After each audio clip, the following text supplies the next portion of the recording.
Yo, what's up, guys? It's your god of calamity, the young anime god in the scene, Demi.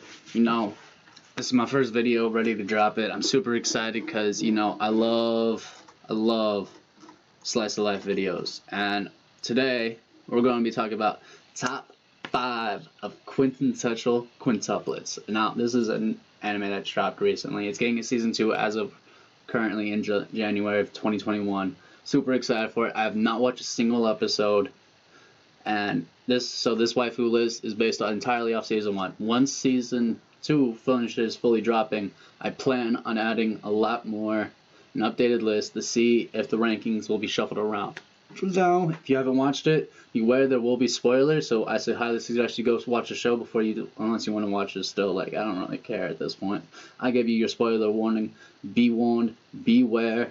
Please go and actually watch the actual show too. Support the producers, all of everything. Support the actual anime. I love it. Anime is a lifestyle, if you couldn't tell by my fresh sweater. That's sweater swag. Now, let's get into the weird top 5. Well, not really top 5, but the rankings. In last and 5th place is Itsuki, the first girl introduced in the show, and I cannot stand her. I think as a character, she upsets me. And the worst part is, I really think she's going to be the one to end up with the main character, and I don't want her to. I've not read the manga. I know there's a manga out for it, and I hear that's farther than the anime, and I just... Itsuki, please. She's cute, she's adorable, I get that, but, she isn't ever honest with her feelings. She's a tsundere, but, she's a tsundere done wrong. What really set her apart to piss me off also was the skiing trip episode, the school trip and the skiing part of it, where she impersonates Ichika, and I'm just... please don't, you don't need to prove the point that he can't tell you guys apart. You guys already know he can't, unless you guys write shit out. It's such an annoyance. I don't like tsunderes. There's a right way to do tsundere, and they did Ichika wrong, and that's exactly why Nino places in 4th. Because Nino, her only things is being annoying, being super bratty, and then cooking really good.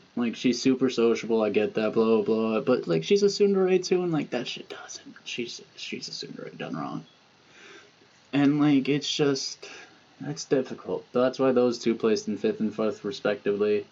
And I hate to do this for number 3 though, because my girl Yotsuba is such a cutie, and her personality is adorable. I love the airheadedness that she gets. I love that she's super athletic though, and she always goes out of her way to help people. And she's also occasionally clumsy too, which is super cute. But most importantly, she was the first one to confess her feelings. The first one. Are you kidding me? You don't ever get a slice of life anime where they're just I like you. No, half the time it's they're sitting there trying to find war with their feelings, and she was the first one to come out and say it. She backpedaled immediately, don't get me wrong. But Yotsuba, you got the biggest balls on that show because you were actually the only one to confess their feelings to him. The only one, and I love it. I love it. And now, 2nd and 1st place. This was a rough choice for me because of the fact that I love both of them. And 2nd place is the hardest thing for me to give, because Miku pulls every single one of my heartstrings. She's an S tier waifu for me. And I would put her up there with a lot of the great waifus. I really would. I love Miku as a character, because it's not only the vibe she gives off, it's also her personality type. She sits there and she's shy, yes, and you get the one to protect her. You get that feeling, but not only that, but she's one of the few characters that you can give her a topic they gave her a personality about the Warring States era, and she nerds out over it, and it's so adorable to watch. It's so cute when I can see like someone nerd out over a topic, and it's one of like the best waifus qualities I can ever see, because I love seeing someone super happy to talk about anything. I learned a lot from like actually I went back and fact checked a lot of like the Son Goku era, the jokes that they were making, and a lot of them are real. All of them were real, and I was just like, I learned more from this show, like from her talking about that. Like I love that I learned something new. I'm just like, this is wild. Like this was a thing. That's great. Like I love it. Please, I love the nerdiness. I love her like actually going out of her way to like to show off what she knows. It's so cute and adorable when she goes off on a tangent and gets mad at the MC because he wasn't able to respond to one quote, and it was so cute. But Ichika, who's the #1 waifu right now, and I'm honestly amazed because Miku pulled every single one of my heartstrings, but the more I sat there and debated on this list, like, I realized that I fell in love with Ichika's character. At the start, like, she's your average, like, One-san, like, you know how it goes, like, older sister type. She's cute, but, like, she's really amazing, and she was just average at the first. She was okay. She wasn't outstanding in any ways. But then the fireworks happened. And she's like, yeah, I've been working really hard on like this acting career. Please don't tell my sisters, because I don't want them to know until I'm actually made it into the movie and get the big break.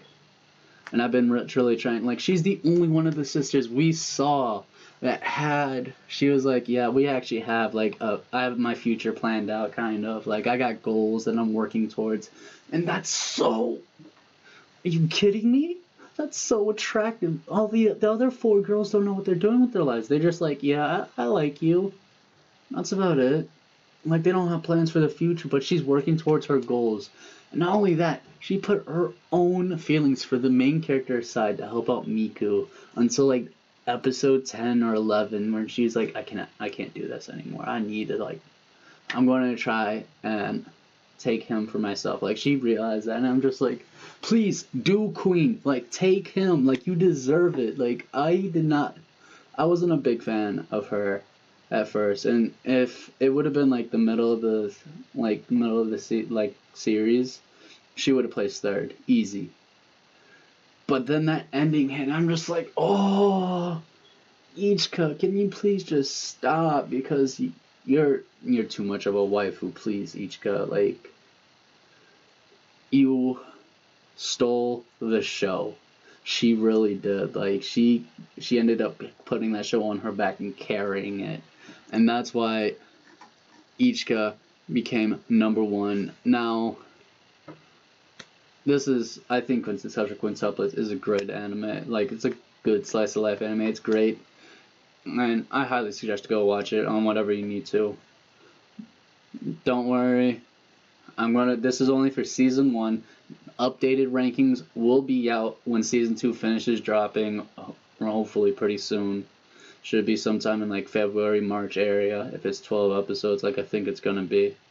And I'm super excited for it. I can't wait to make an updated ranking list. I've not watched a single episode of season 2 yet, and I'm super excited because I get to watch them tonight after I finish uploading this video and finish editing. And that makes me really happy because I got some things to look forward to for my night. And don't forget, like the video, subscribe, and yeah, let me know what you guys think. Let me know your top 5 waifu for this show. Give me your list in the comments. Super excited to see them. Can't wait.